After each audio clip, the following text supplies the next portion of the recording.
안녕하세요, 여러분. 환영하고 축복합니다. 357일차입니다. 예수를 바라보자 라는 주제로 오늘 히브리서 끝부분입니다. 12장과 13장을 함께 나누도록 하겠습니다. 고난과 핍박 가운데 유대교로 돌아가려는 그들을 향해서 정말로 예수님이 누구이신지 이 히브리서 저자는 너희가 또 그 구약으로 돌아가려느냐? 그림자로 돌아가려냐?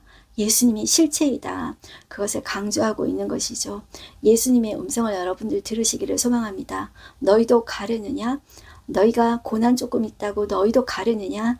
그 음성을 여러분들과 저가 들었으면 좋겠습니다. 그리고 우리의 시선을 상황과 문제 앞에 흔들리지 않고 우리 위에서 죽으신 우리의 죄 때문에 우리 모든 인류의 그 고난의 죽음에 그 결과가 죄 때문인데 그 죄 때문에 죽으신 그 창조주 예수님, 그 예수님의 그 십자가에 너의 시선을 고정하라. 그렇게 오늘도 말씀하고 있습니다.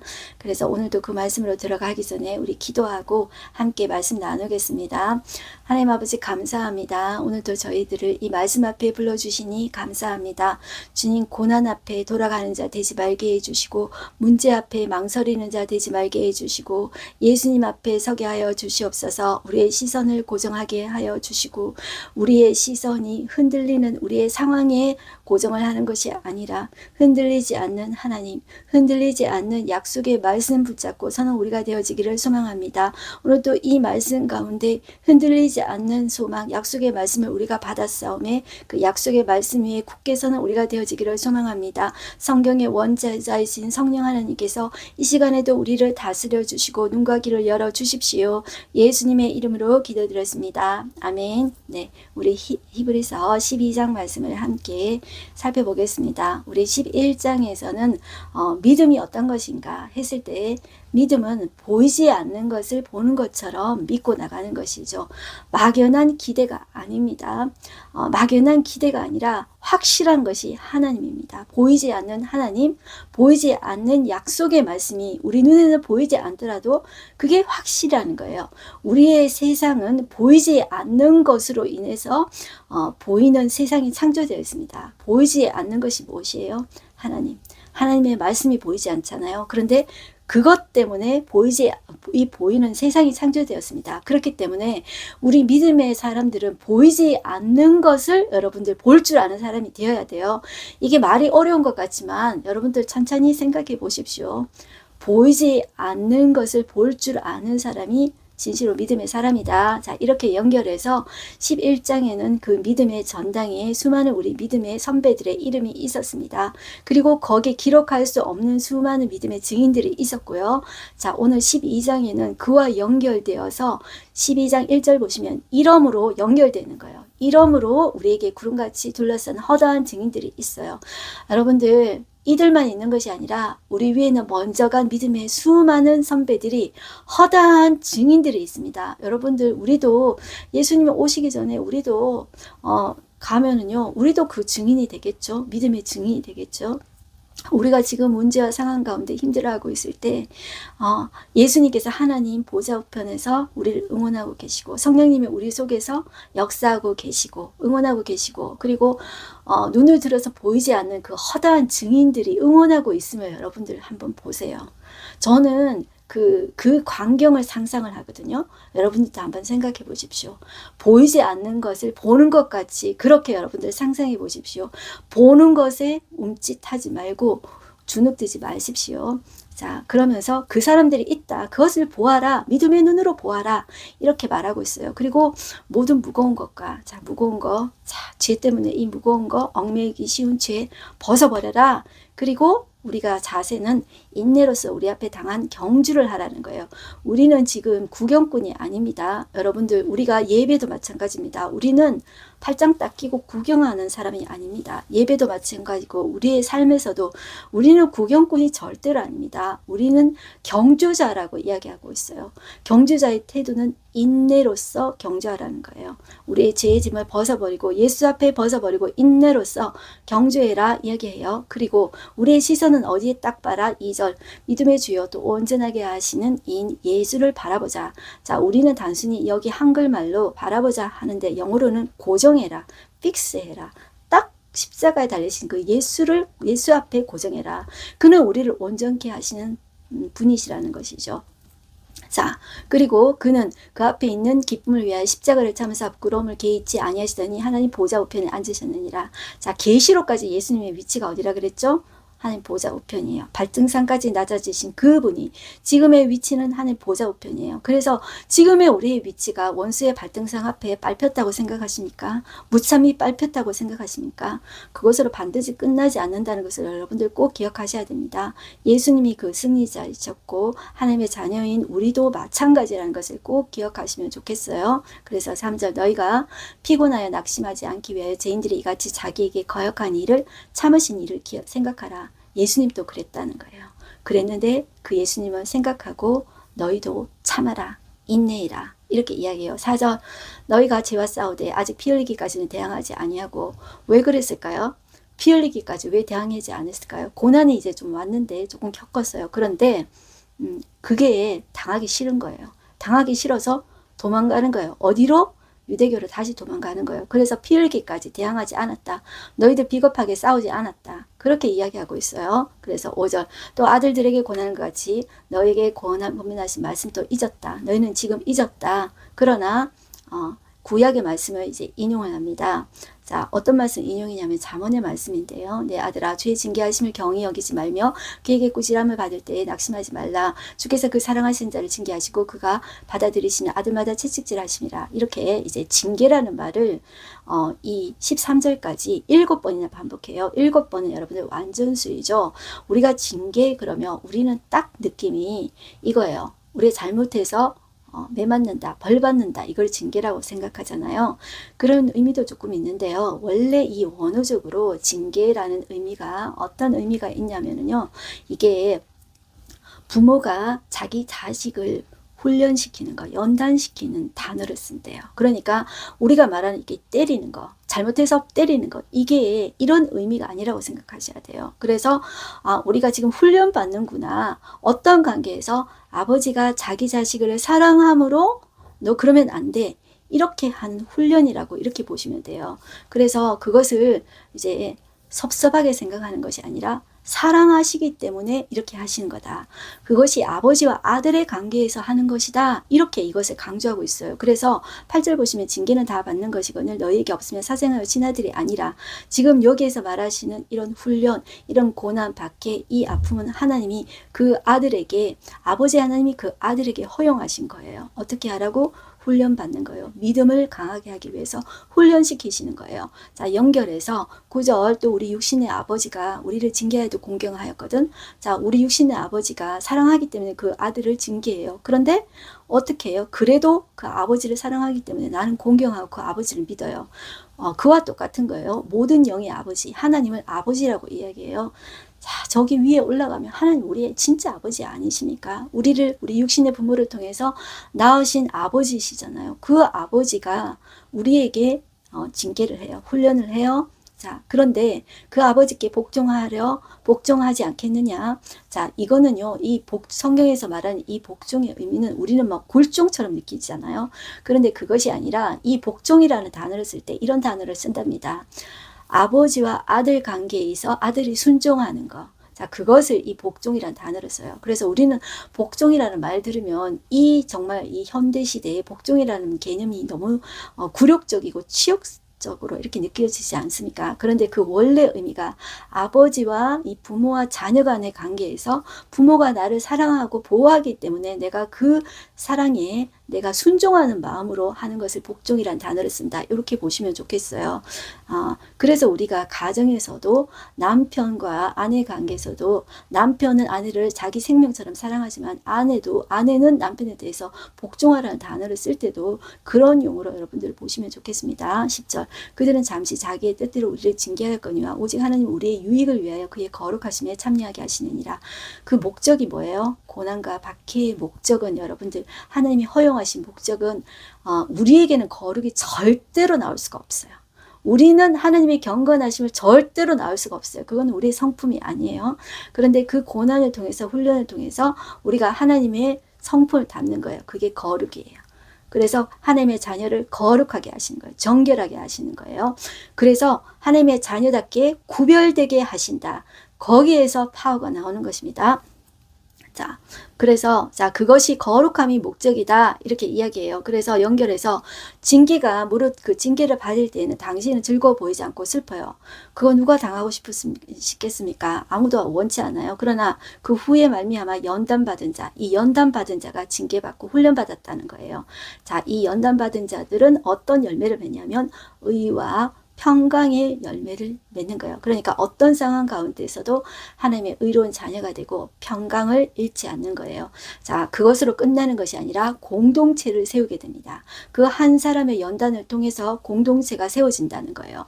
자, 연약하고 피곤한 이 공동체, 내가 그랬는데 이 다른 그 사람들을 보면서 내가 세운다는 거예요. 12절 그러므로 피곤한 손과 연약한 무릎을 이렇게 세우고 너희의 발을 위하여 고든 길을 만들어 저는 다리로 하여금 어그러지지 않고 고침을 받게 하라. 그렇게 공동체를 너희가 세우는 일에 힘써야 되고 너희의 고난은 고난으로 그치지 않는다는 것을 이야기하고 있습니다. 자, 그리고 이 공동체 안에서 믿음으로 떠나지 않도록 끝까지 예수님 안에 있기를 이제 권고하면서 말하고 있는데요. 14절 한번 볼게요. 모든 사람과 더불어 화평함과 거룩함을 따르라 그러는 것이죠. 자, 이 화평함은 우리에게 화평이 없습니다. 예수님께서 십자가의 죽으심으로 인해서 하나님과 우리 사이에 화평을 이루시고 우리와 우리 사이에 담을 허시고 화평을 이루셨어요. 그렇기 때문에 주님 때문에 화평을 이룰 수 있는 거예요. 그것이 뿌리예요. 그래서 주님의 죽으심을 뿌리로 해서 너희가 화평을 이루어라.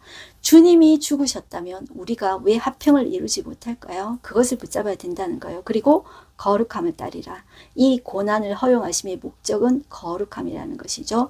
이것이 하나님의 성품입니다. 그래서 하나님의 이 공동체는 하나님 안에서 누릴 수 있는 화평, 거룩한 공동체가 되어야 된다. 자, 이것이 없이는 하나님의 공동체가 아니라는 거예요. 이것이 없이는 너희 하나님 자녀 아니다. 자, 그래서 이것이 없이는 주를 보지 못한다. 이렇게 강력하게 이야기하고 있어요. 그리고 15절 너희는 하나님의 은혜에 이르지 못하는 자가 없도록 하고, 자, 그래서 공동체 안에 하나님의 은혜가 이룰 수 있도록 너희가 함께 이렇게 노력해라 이런 말입니다. 그리고 또 쓴뿌리가 나서 괴롭게 하여 많은 사람이 이로 말미암아 더럽게 되지 아니하며 않게 하며, 자, 이 쓴뿌리는 공동체 안에서 불만, 분열, 불순종, 불신앙 같은 부정적인 요소들이 자라나서 다른 사람들에게 악영향을 미치는 것을 이야기해요. 자, 이런 쓴뿌리가 이렇게 나지 않도록, 자, 이것을 신명기에는 독초라고 이야기하는데요. 이런 이 독초들이 이제 자라지 않도록, 자라서 많은 사람에게 더럽히지 않도록 이렇게 하라는 거예요. 있잖아요. 이 죄의 이런 쓴뿌리들은 이렇게 불처럼 잘 번져요. 그런데 막을 수 있는 것은 오직 예수님의 피의 보혈의 능력밖에 없습니다. 그래서 우리가 이 공동체 안에서 이런 쓴뿌들이, 독초들이 이렇게 퍼지지 않도록 예수님의 보혈의 능력이 우리 공동체를 덮을 수 있도록 우리가 기도해야 되겠습니다. 그리고 그 공동체 안에 그 우상숭배 행동하는 것을 음행이라고 하거든요. 그리고 우리가 구약에서 봤지만은 우상숭배하는 자들이 음행을 해요. 그 하이라이트가 그 우상의 신전에서 여자 사제들과 관계를 하는 거거든요. 자, 그것이 이제 우상숭배하는 거하고 음행은 다 연결되어 있다고 보셔야 돼요. 16절 음행하는 자와 혹 한 그릇 음식을 위하여 장자의 명분을 판 에서와 같이 망령된 자가 없도록 살피라. 공동체 안에 그렇게 하지 말도록 살피라는 거예요. 자, 그 다음에 18절 한번 볼게요. 자, 18절부터는 어떤 이야기를 하고 있냐면 옛 언약과 새 언약을 비교하고 있어요. 옛 언약은 여러분들 모세가 시내산에서 모세가 율법을 받았죠. 그때 이제 경계선을 쳤습니다. 쳐가지고 동물도 거기 못 올라오도록 경계선을 쳤어요. 그게 이제 짐승이라도 그 산에 들어가면 이제 바로 죽임을 당하는 거예요. 자, 그렇게 경계선을 쳤거든요. 어미 이렇게 경계선을 쳤어요. 감히 접근하지 못하게 했어요. 그런데 22절부터 보시면, 자, 대조에서 이야기해요. 새 언약은 어디에서 받냐면 시온산에서 받았다. 이렇게 이야기해요. 시온산. 이것은 이제 예수님의 피. 자, 이 동물의 피가 아니라 이 시내산과 대조에서 시온산에서 예수님의 피로 하나님의 나라가 시작되었음을 대조해서 이야기하고 있어요. 옛 언약과 새 언약을 대조해서 다시 또 이렇게 이야기하고 있다. 이렇게 보시면 돼요. 짐승의 피하고 비교할 수 없는 예수님의 피로 예수님의 나라, 하나님의 나라가 시작되었음을 이야기하고 있어요. 그래서 구약의 여러분들 이런 말씀을 지키지 않았을 때 즉사한 내용들이 너무나도 많아요. 자, 하나님의 말씀을 중하게 여기지 않았을 때, 경고를 무시했을 때 즉사하고 심판받았던 내용이 엄청나게 많이 나요. 그런데 신약에서는 그런 것들이 별로 이제 많이 없죠. 그렇지만 그것은 하나님께서 참아주시는 거예요. 참아주시고 그 영혼도 돌이킬 수 있는 기회를 주신다. 이렇게 보시면 돼요. 자, 그래서 25절 보실게요. 너희는 삼가 말씀하신 일을 거역하지 말라. 땅에서 경고하신 일을 거역한 그들이 피하지 못하였거든. 하물며 하늘로부터 경고하신 일을 배반하는 우리일까 보냐. 그래서 경고를 무시한 자들은 심판을 받았는데 그 하늘의 경고를 너희들은 배반하지 말라. 자, 하나님에 대해 하나님께서 반드시 심판하시거든요. 그것을 기억해야 돼요. 자, 28절 그러므로 우리가 어떻게 해야 되냐면 우리가 흔들리지 않는 나라, 예수님으로 인해서 예수님의 피로 세우신 하나님의 나라, 흔들리지 않는 나라를 우리가 받았어요. 자, 그것을 은혜로 받았어요. 자, 이로 말미암아 경건함과 두려움으로 하나님을 기쁘게 섬길지니 이야기하고 있어요. 그런데 우리 하나님은 소멸하는 불이심이라 이렇게 이야기하고 있죠. 이걸 어떻게 여러분들 보셔야 되냐면 예수님의 초림 때는 예수님께서 우리가 당하실 심판의 불을 다 받으셨어요. 예수님께서 우리의 죄 때문에 대신 심판을 받으셨어요. 그런데 자, 예수님을 믿는 자는 구원을 받아요. 그런데 예수님이 다시 오실 때는 끝까지 예수님을 믿지 않는 자 있죠. 예수님께서 심판주로 그들을 불심판하실 거예요. 소멸하는 불이 되어질 거예요. 그러니까 영원하지 않는 것, 영원하지 않는 것을 사람들은 추구하잖아요. 눈에 보이는 돈, 명예, 부를 추구하죠. 그런 것들이 하나님께서 주실 수도 있습니다. 그것을 통해서 하나님을 영광을 드러내면 됩니다. 그것이 자체가 나쁜 게 아니에요. 그것은 가치가 중립적인 거예요. 그거는 나쁜 게 아니에요, 여러분들. 자, 하나님이 은사로 선물로 주실 수 있어요. 그런데 자, 그것 가지고 내가 하나님을 버리고 나를 드러내는 거 있잖아요. 그거는 여러분들 소멸하는 다 불로 없어질 거예요. 그거는 다 일시적인 것으로 사라질 거예요. 자, 하나님을 위한 것만이 영원하리라. 자, 그것만이 영원할 것입니다. 그것을 꼭 생각하셔야 돼요. 우리의 가난도 영원하지 아니며 우리의 불행도 결코 하나님 안에서 당하는 이 불행도 결코 영원하지 않는다. 그것을 꼭 기억하셔야 돼요. 그것으로 인해서 우리가 하나님의 자녀로 거룩하게 되어지며 정결하게 되어지며 그것조차 걸음으로 쓰실 수 있다는 것 우리는 꼭 그것을 기억하셨으면 좋겠어요. 자, 이제 13장. 자, 그렇다면 자, 우리가 하나님이 기뻐하시는 제사는 어떤 제사냐 했을 때 우리가 유대교에서 예수님을 믿으면 유대교에서 드리는 그런 제사를 이제 더 이상 드릴 필요가 없어요. 그러면 우리는 어떤 제사를 드려야 되냐 했을 때 삶으로 제사를 드려야 된다는 거예요. 그게 하나님이 기뻐하시는 제사라는 거예요. 그래서 구체적으로 삶으로 어떻게 제사를 드려야 돼 했을 때 13장에 이제 끝이에요. 히브리서 끝인데 삶으로 어떤 제사를 드려야 되냐면 이웃사랑, 형제사랑에 대해서 이야기하고 있어요. 자, 우리 십계명도 동일합니다. 십계명도 크게 십계명이지만 율법의 핵심이 십계명이잖아요. 자, 십계명의 핵심이 사랑이에요. 자, 하나님 사랑, 이웃 사랑이에요. 이것도 새 언약도 마찬가지예요. 사랑이에요. 구체적으로 13장 1절 형제 사랑을 계속하고 손님 대접하기를 잊지 말라. 이로써 부지 중에 천사들을 대접한 이들이 있었느니라. 자, 이게 좀 더 구체적이죠. 형제 사랑 어떻게 해야 돼? 했을 때 이렇게 하라는 거예요. 그리고 함께 갇힌 것 같이 너희 갇힌 자 생각하고 너희도 몸을 가졌은즉 학대받는 자 생각해라. 그렇게 이야기해요. 이웃 사랑, 형제 사랑해라. 그 다음에 어떻게 살아야 돼? 했을 때 결혼을 기이 여기라는 거예요. 가정을 기이 여기라는 거예요. 자, 이게 하나님 사랑과 연결되어 있어요. 4절 모든 사람은 결혼을 기이 여기고 침소를 더럽히지 않게 하라. 음행하는 자들과 간음하는 자들은 하나님이 심판하시리라. 이게 왜 그러냐면 하나님이 가정을 세우셨기 때문이에요. 하나님이 교회를 세우셨기 때문에요. 그렇기 때문에 이 형제 사랑, 이 가정 사랑 이런 것들이 다 하나님 사랑과 다 연결되어 있어요. 그래서 이것을 파괴하는 거 기억이지 않아? 하나님께서 심판하시겠다는 거예요. 그리고 돈 사랑하지 말고 있는 바 족한 줄 알아. 자숙해라. 그래요.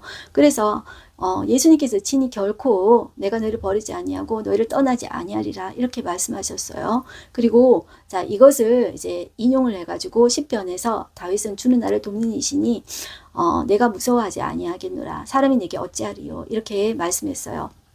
자, 그리고 어떻게 살아야 되냐면 그 말씀을 따라 살아라는 거예요. 7절 보실게요. 하나님의 말씀을 너희에게 일러주고 너희를 인도하는 자들을 생각하며 그들의 행실의 결말을 주의하여 보고 그들의 믿음을 본받으라. 자, 말씀을 가르치는 자들이 정말로 말씀대로 사는지 그들의 삶을 한번 보라는 거예요. 그리고 그들의 결말을 보고 열매를 보고 그들의 믿음을 본받으라. 그들이 어떻게 살아내는지 보고 나도 그렇게 살아야지. 저분처럼 저렇게 살아야지. 그런 믿음의 도전을 받으라는 것이죠. 이렇게 살아내라는 거예요. 그 진리 안에 서라는 것입니다. 그리고 9절 보면 여러 가지 다른 교훈이 끌리지 말라. 그러려면 우리 스스로 진리를 분별할 수 있는 기준이 있어야 됩니다. 그래서 우리가 아무리 평신도라도요, 하나님의 자녀는 이게 분별할 수가 있어야 됩니다. 내가 거짓 선생이니 나는 다 보인다 이러면서 말하면 거기 다 휘둘리겠습니까? 지금 마지막 때는 그런 식으로 해서 신비주의적인, 나는 너희들과 다른 신비적인 존재다 이렇게 하면서 이제 나를 다른 사람과 우월한 존재로 이렇게 보서 이제 소위 말해서 사람들을 컨트롤하고 가스라이팅 하는 사람들이 꽤 있습니다. 여러분들 거기에 휘둘리겠습니까? 우리가 말씀의 선자, 분별할 수 있는 그런 자가 되어야 됩니다. 여러분들 하나님의 자녀는 능히 그러실 수 있습니다. 왜냐하면 우리 안에 성령님이 계시잖아요. 하나님의 자녀는 하나님의 음성을 알아들어요. 그 분별할 수 있는 게 있다는 것을 우리가 확신을 가지고 여러분들 기도하면서 분별할 수 있는 사람이 되어야 된다. 자, 이렇게 보시면 좋겠습니다. 그리고 10절부터는 이 저자는 다시 한 번 더 구약의 제사는 이제 예수님으로 완성되었다는 것을 강조하고 있어요. 더 이상 우리는 구약의 제사를 드릴 필요가 없어요. 예수님께서 단번에 영원히 자기 자신의 몸을 찢으셔서 완벽한 제사를 드리셨습니다. 그것을 이야기하고 있어요. 그래서 11절 볼게요. 이는 죄를 위한 짐승의 피는 대제사장이 가지고 성소에 들어가고 그 육체는 영문 밖에서 불사름이라. 그러므로 예수도 자기 피로써 백성을 거룩하게 하려고 성문 밖에서 고난을 받으셨느니라. 자, 예수님께서 그렇게 완벽하게 해놓으셨어요. 그렇기 때문에 우리도 우리 그의 치욕을 짊어지고 영문 밖으로 그에게 나아가자. 우리가 고난당할 때 예수님의 치욕, 고난을 생각하면서 우리도 그에게 나가는 거예요. 자, 그리고 우리가 여기에는 영구한 도성이 없으므로 장차 올 것을 찾나니, 자, 저 하늘에 있는 새하늘과 새 땅을 바라보라는 거예요. 자, 15절. 그러므로 우리는 예수로 말미암아 항상 찬송의 제사를 하나님께 드리자. 우리가 해야 될 삶의 제사, 어떤 제사? 찬송의 제사 드리라는 거예요. 우리가 힘들 때 해야 돼요. 시편 57편에 보면 다윗이 사울을 피해가지고 정말 아둘람 굴에 있을 때 내 마음이 확정되고 확정되었사오니 그러면서 하나님께 찬양하는 모습을 볼 수가 있거든요. 찬양이라는 것, 이 믿음의 고백이라는 것은 좋을 때 하는 게 진정한 고백이 아니라요. 좋을 때는 누구든지 막 저절로 찬송 나오지 않습니까? 정말로 어려울 때, 눈물 날 때, 하나님이 나를 낭떠러지로 막 벼랑으로 밀어 넣으실 때, 그렇게 느껴질 때, 그래도 그 하나님을 향해 눈물을 흘리면서 고백을 하는 거예요. 그 고백이 진정한 고백이에요. 그 고백을 하나님께서 받으시는 거예요. 여전히 하나님 나를 사랑하시고, 여전히 하나님 내게 얼굴을 향하여 드사 은혜 베푸시기를 원하시는 분이시라는 고백하는 그 고백을 하나님께서 기뻐 받으세요. 그래서 우리가 그 고난 가운데도 찬송하는 우리가 되었으면 좋겠어요. 자, 이것을 하나님께서 받으시는 거예요. 이게 입술의 열매예요. 그리고 16절 오제 서운한 행함과 서로 나눠주기를 잊지 말라. 하나님 이 같은 제사를 기뻐하시느니라. 이게 우리가 드려야 될 삶의 제사다라고 이야기하는 거예요. 그리고 우리의 태도 17절 너희를 인도하는 자들에게 순종하고 복종하라. 이거는 우리가 이렇게 이 사람들보다 낮아서 순종하고 복종하는 게 아니에요. 이거는 질서 차원에서 그렇게 하는 거예요. 누구든지 내가 너보다 더 잘났어. 나도 너보다 잘 못한 게 없어. 이렇게 되면은요. 질서가 안 잡히면은 다 소리를 다 내요. 그러면은 이 배가 산으로 올라가는 거예요. 이거는 질서 차원에서 이렇게 하는 거다. 이렇게 보시면 돼요. 우리가 열등해서 순종하고 복종하는 게 아니에요. 이거는 질서 차원이다. 이렇게 보시면 돼요. 그래야 한 하모니를 낼 수가 있어요. 그들은 너희 영혼을 위하여 경성하기를 자신들이 청산할 자인 것까지 하느니라. 그들로 하여금 즐거움으로 이것을 하게 하고 근심으로 하게 하지 말라. 그렇지 않으면 너에게 유익이 없느니라. 이것을 이 마지막 때 여러분들 우리가 이 믿음의 이 지도자들을 위해서 우리가 잘 기도해야 되고요. 그들이 정말로 진리의 말씀으로 잘 설 수 있도록 우리가 기도해 줘야 돼요. 그리고 여러분들 그들이 이제 정말 바른 길로 갈 수 있도록 기도해 줄 뿐만 아니라 그들을 믿어주는 것도 필요합니다. 그렇지 않고 내가 더 잘났어 이러면서 내 말 들어야 돼 이렇게 올라가게 되면은요 이게 교회 안에 혼란이 생겨버리게 되는 것입니다. 이것을 우리가 꼭 기억했으면 좋겠어요.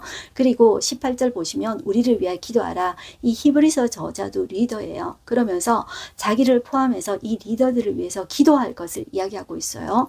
우리가 모든 일에 선하게 행하려 함으로 우리에게 선한 양심이 있는 줄을 확신하노니, 자, 선한 양심으로 우리가 목회를 해왔는데 우리를 위해서 기도해달라, 이렇게 이야기해요. 그리고 내가 더 속히 너희에게 돌아가기 위해 너희가 기도하기를 더 권하노라. 내가 다시 너희에게 가서 신방하고 다시 사랑 나누기를 너희가 기도해 달라, 이렇게 이야기하고 있습니다. 그 다음에 축복하면서 끝인사를 하고 있는데요. 어떻게 축복하냐 하면은, 자, 이 예수님을 강조합니다. 그 예수님이 언약의 피로 죽으셨다는 것을 이제 강조해요. 20절 한번 볼게요. 양들의 큰 목자이신 우리 주 예수를 영원한 언약의 피로 죽은 자 가운데서 이끌어내신 평강의 그 하나님이, 자, 그 예수님이 우리를 위해서 죽으셨죠. 그리고 그 때문에 우리에게 평강을 주셨다는 거예요. 하나님이, 그 하나님이 모든 선한 일에 너희를 온전하게 하사 자기의 뜻을 행하게 하시고 그 앞에 즐거운 것을 예수 그리스도로 말미암아 우리 가운데서 이루기를 원하노라. 예수님으로 말미암아 이루기를 원한다는 거예요. 이 말세를 기다리는 이 성도들에게 너희들이 그렇게 살았으면 좋겠다, 이렇게 축복합니다. 그리고 영광이 그에게 세세무궁토록 있을지어다. 영광을 자기가 결코 취하지 않습니다. 그리고 형제들아, 내가 너희를 권하노니 겉면의 말을 용납하라. 이 겉면이라는 것은 지금까지 너희들이 거기 유대교로 돌아가려고 했지. 그런데 너희들 인내해야 돼, 담대해야 돼, 너희들 끝까지 경주해야 돼, 십자가에 달리신 그 예수님 앞에 너희들의 시선을 고정해야 돼. 자, 이렇게 명령하고 가르치고, 자, 경고를 했었는데 이 경고의 근원이 사랑이었습니다. 이것을 너희들이 좀 용납해라, 받아들여라, 이렇게 이야기합니다. 그리고 23절, 우리 형제 디모데가 놓인 것을 너희가 알라. 그가 속히 오면 내가 그와 함께 가서 너희를 보리라. 자, 이 리더 디모데와 함께, 디모데가 오면 내가 너희한테 같이 함께 갈 거다, 이렇게 이야기해요. 이걸로 봐서는, 자, 이 히브리서 저자가 누구인지 모르지만 바울이다 하는 사람이 있고 바나바다 하는 사람이 있고 아볼로다 이런 사람이 있습니다. 그러나 누구이든지 우리는 한 성령님이 원저자가 되셔서 인간 저자를 통해서 우리에게 오늘도 말씀하고 계신다, 이렇게 이제 보시면 좋겠어요. 그래서 이 히브리서 저자는 이 디모데하고 연결된 사람이구나, 그렇게 그냥 보시면 됩니다. 그런데 그 중심 메시지, 이 돌아가고 싶은, 예수님 말고 좀 더 안전한 데로 돌아가고 싶은 그들을 향해서 고난이 와도 예수님 붙잡아야 된다. 약속의 말씀 붙잡아야 된다. 그 영원한 하나님의 나라 아닌 것은 다 불심판에서 다 사라지고 없어질 거예요. 그리고 이 고난은 고난으로 반드시 끝나지 않고 하나님께서 반드시 보응하신다는 것을 분명히 우리는 아셔야 돼요. 하나님의 불심판 가운데 영원하지 않은 것으로 쌓아진 것은 반드시 다 살아 완전히 없어질 것이라는 것을 우리가 꼭 기억하셔야 돼요. 자, 그리고 너희를 인도하는 자들과 및 모든 성도들에게 문안하라. 그리고 이달리아에서 온 자들도 너희에게 문안하느니라. 자, 이 이달리아 로마죠. 이 로마에게서 온 자들이 이 저자 옆에 있었던 것 같아요. 자, 그들이 이제 너희들에게 안부를 전한다. 자, 이렇게 이야기하고 있어요. 그리고 은혜가 너희 모든 사람에게 있을지어다, 이렇게 이야기합니다. 이 은혜라는 것은 받을 자격이 안 되는 사람에게 부어주시는 사랑이 은혜죠. 그 은혜는 나에게 국한되는 것이 아니라 반드시 공동체 안으로 흘러가게 됩니다. 작은 공동체뿐만 아니라 이 공동체에 차여지고 또 흘러가고 또 흘러가는 것이 은혜라고 할 수 있습니다. 자, 이러한 은혜가 저와 여러분들에게도 흘러넘치기를 소망합니다. 오늘 하루 한 절 말씀 보겠습니다. 이러므로 우리에게 구름같이 둘러싼 허다한 증인들이 있으니 모든 무거운 것과 얽매이기 쉬운 죄를 벗어버리고 인내로서 우리 앞에 당한 경주를 하며 이야기하고 있죠. 여러분들, 우리는 구경꾼 아닙니다.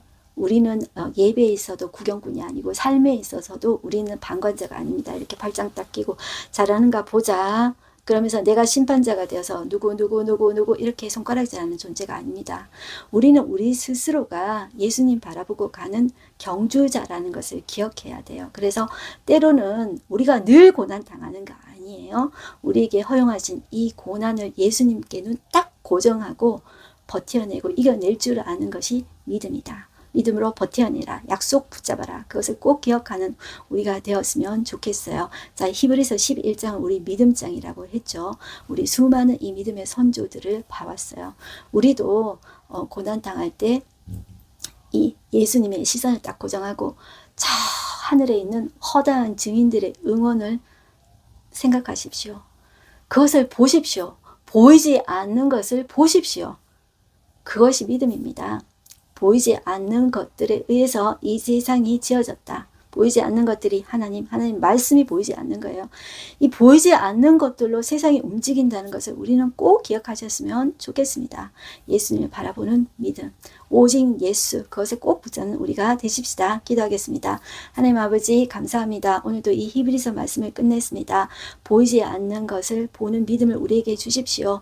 고난 앞에 상황 앞에서 움찔하며 뒷걸음치는 우리가 아니라 하나님 아버지 담대하게 하나님 약속의 말씀 붙잡고 살아내는 우리가 되어지기를 소망합니다. 하나님 그것이 참 믿음이라고 하십니다. 하나님 고난 앞에 주님 우리가 쓰러지고 넘어지는 우리가 아니라 우리의 시선을 십자가에 달리신 예수님 앞에 딱 고정하는 우리가 되어지게 하여 주시옵소서. 그래서 우리가 승리해 본 경험이 있게 해 주십시오. 그래서 내가 이 일에 증인이 되어지게 하여 주시옵소서. 주님 살아계신다. 십자가에 달리신 예수님이 우리를 위해서 생명까지 내어주신 분이 우리가 이 세상에서 하나님의 자녀들이 살아낼 수 있도록 해주시는 분이시다. 거기에 대한 확실한 우리가 증인이 되어질 수 있도록 하나님 우리 사용해 주십시오. 승리한 경험들이 우리에게 있게 해 주십시오. 정말로 이것들이 우리에게 증거로 있게 해 주십시오. 주님 우리를 통해서 영광 받아 주시옵소서. 예수님의 이름으로 기도드렸습니다. 아멘. 여러분들 승리하십시오. 화이팅입니다.